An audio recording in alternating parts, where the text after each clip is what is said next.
Hello दोस्तों, कैसे हो आप सब। आपका अपने चैनल हरियाणा एमआरआई हिंदी में स्वागत है। तो दोस्तों आज बात करते हैं एमआरआई एक्सीडेंट के बारे में कि एमआरआई एक्सीडेंट क्या होता है। तो बात करते हैं एमआरआई। एमआरआई मतलब मैग्नेटिक रेजोनेंस इमेजिंग। तो मैग्नेट होता है इसके अंदर, जो भी मेटेलिक की चीज़ होती है तो मैग्नेट अपनी ओर खींचता ही है, आपको सबको पता ही होता है। मैग्नेट अपनी ओर खींचेगा। ये सामने आप फोटो देख रहे हैं, ये पिस्टल है जो बंदूक है, मतलब ये स्कैनर ने खींच लिया, मैग्नेटिक फील्ड ने खींच लिया। ये अपनी व्हील चेयर वगैरह है या ट्रॉली वगैरह है, ये भी देखो मशीनें अपनी ओर खींच लिया। सिर्फ एमआरआई मशीन में सिर्फ यही एक सबसे ज़्यादा डेंजरस चीज़ है कि मैग्नेटिक मटेरियल नहीं होना चाहिए। ये देखो गैस सिलेंडर है, जो ऑक्सीजन का सिलेंडर होता है, उसको भी खींच लिया। तो ऐसा ही होता है क्योंकि स्ट्रॉन्ग मैग्नेटिक फील्ड होता है इसके अंदर, तो ये अपनी ओर खींचता ही खींचता है उसको। तो यही सावधानी हमें बरतनी होती है। ये दूसरा भी आप फोटो देख सकते हो, इसके अंदर भी ऐसा ही हो रहा है। जिससे क्या होता है कि अगर कोई हैवी मैग्नेट है और उसके बीच में पेशेंट या कोई ऑपरेटर है, वो बीच में फंस जाए और वो चोट लगने से घायल हो जाए या कुछ भी हो सकता है, इसी को हम एमआरआई एक्सीडेंट बोल सकते हैं। ये व्हील चेयर खींच रखी है, आप देख रहे हो। जितनी हैवी स्ट्रॉन्ग मैग्नेट होगी उतनी दूर से मेटेलिक चीज को खींचेगी।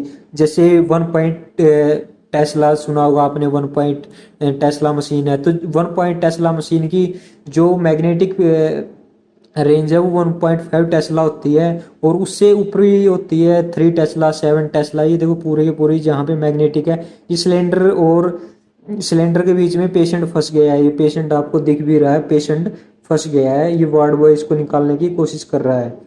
ठीक है, सिलेंडर और के बीच में और मशीन के बीच में जो फंस गया। ये आपको एक अखबार की कटिंग लगा रखी मैंने कि ये जो मतलब ये पीछे वाली जो थी, तो इससे मृत्यु भी हो सकती है। क्योंकि जब हैवी मैग्नेटिक मैग्नेटिक कोई भी मटेरियल है वो आके किसी पेशेंट को लगेगा तो उससे चोट लग के वो मर सकता है।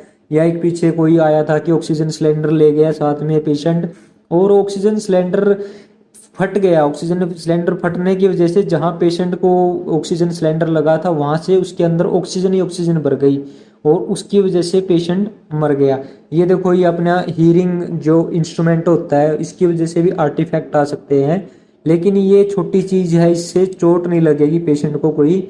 इससे बस ये कि मतलब छोटी चीज है तो इसलिए कोई प्रॉब्लम नहीं होगी। ये हार्ट में स्टंट वगैरह डालते हैं, तो ये स्टंट वगैरह इसका भी हमें ध्यान रखना होता है कि पेशेंट के पास क्या है। तो हमें पहले सबसे पहले पेशेंट की हिस्ट्री ले लेनी है, कहीं पेशेंट को रोड वोड कुछ डली नहीं है। ये आर्टिफैक्ट दिख रहा है आपको, ये जो हीरिंग मशीन मैंने पहले फोटो आया था उसकी वजह से जो आर्टिफैक्ट है, ये उसकी वजह से आर्टिफैक्ट बन गया है।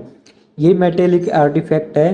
तो मेटेलिक आर्टिफैक्ट होता है, ये ऐसे हो जाता है। ये जैसे इसके हिप में जो भी स्क्रू वगैरह या रोड वगैरह डली है, तो इसकी वजह से भी अगर हैवी मैग्नेटिक फील्ड है और रोड या मतलब जो स्क्रू है तो लोहे के है यानी कि मेटेलिक है, तो उनको खींच लेगा। ये देखो, ये इसके रोड डली हुई थी, पेशेंट के स्क्रू थे। तो ये हैवी मैग्नेटिक मशीन नहीं थी, नहीं अगर हैवी मैग्नेटिक मशीन होती तो इसको खींच लेती, स्पाइन के अंदर डली हुई, और इसकी स्पाइन की एमआरआई कर रहे थे। तो उसकी वजह से ये आर्टिफैक्ट भी बन गया, और हैवी मैग्नेटिक फील्ड नहीं था मशीन का, तो ये पेशेंट को कोई नुकसान नहीं हुआ। ठीक है, तो थोड़ा सा इस बातों का ध्यान रखना होता है। ये एक्सरे है जिसको स्टंट वगैरह डला होता है। ठीक है, पेस मेकर भी बोल देते हैं, स्टंट भी बोल देते हैं इसको। हार्ट में जो पेस मेकर होता है जिससे हार्ट बीट चलती है, तो वो डला होता है। ये देखो इसका फोटो है। अगर ये भी इसको जाम कर सकता है, अगर एमआरआई करवा रहे हो सकता है ये इसको बंद कर दे, तो हमें सबसे पहले हिस्ट्री लेनी होती है। या अगर हम एमआरआई करवाने जा रहे हैं, हम खुद पेशेंट है, तो अगर हमें कोई इम्प्लांट वगैरह है तो हमें कंसल्ट करनी चाहिए।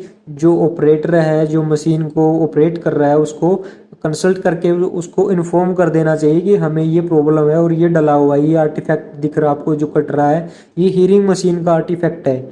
ठीक है, तो ऐसे आर्टिफैक्ट, ये स्क्रू का आर्टिफैक्ट है। स्क्रू का आपको दिख रहा है, स्पाइन के अंदर स्क्रू का आर्टिफैक्ट है। तो ऐसे हमें सावधानी रखनी है और अपनी जान जोखिम में नहीं डालनी। तो पेशेंट को भी इस चीज़ का ध्यान रखना है कि अगर कोई दिक्कत है या कोई बात है तो हमें डिस्कस करनी चाहिए डॉक्टर के साथ भी, या हमें डिस्कस करनी चाहिए जहाँ पे मशीन को ऑपरेट करने वाला टेक्नीशियन है, एमआरआई टेक्नोलॉजिस्ट है, उससे हमें कंसल्ट कर लेनी चाहिए। अब क्या होता है कि लोहे की रोड स्क्रू वगैरह बहुत कम डलने लगे हैं। पहले डलते थे लोहे की स्क्रू वगैरह रोड वगैरह, अब स्टेनलेस स्टील के ज़्यादा चलते हैं। लेकिन स्टेनलेस स्टील में ज़्यादा डर होता नहीं है, लेकिन फिर भी अपनी ध्यान रखना चाहिए। कोई ऐसा रिस्क नहीं लेना, ना ही तो ऑपरेटर को ऐसा रिस्क लेना चाहिए, ना ही पेशेंट को ऐसा रिस्क लेना चाहिए। जब उसके पास पूरे डॉक्यूमेंट हो और डॉक्टर को बताना चाहिए कि मेरे को ये इम्प्लांट्स है तो मेरे को एमआरआई करवानी चाहिए या नहीं करवानी चाहिए, मेरे लिए हार्मफुल हो गए। डॉक्टर को जो अपने ऑपरेशन हुआ उस टाइम पे जो इंस्ट्रूमेंट डले हैं वो डॉक्यूमेंट जरूर दिखाए, जिससे कि डॉक्टर देख सके और एमआरआई के लिए रेफर करना है या नहीं करना है उसके हिसाब से सोच सके। तो ये सब चीज़ों का ध्यान रखना है और अपनी जान जोखिम में नहीं डालनी है। और एमआरआई सबसे सेफ जांच है, सिर्फ ये चीज़ों को छोड़ के इन्हीं चीज़ों का थोड़ा सा ध्यान रखना होता है। तो मिलते हैं नेक्स्ट वीडियो में। धन्यवाद दोस्तों। अगर आपको हमारी वीडियो अच्छी लगी तो हमारी वीडियो को लाइक करें और कमेंट करना ना भूलें। कमेंट सेक्शन में अगर कुछ पूछना है तो भी आप उसका कमेंट कर सकते हो, आपको रिप्लाई ज़रूर मिलेगा। आप हमारे चैनल से नए हुए तो कृपया हमारे चैनल को सब्सक्राइब कर दें और बेल आइकन को दबाना ना भूलें, जिससे आपको नई वीडियो की नोटिफिकेशन समय समय पर मिलते रहे। धन्यवाद दोस्तों।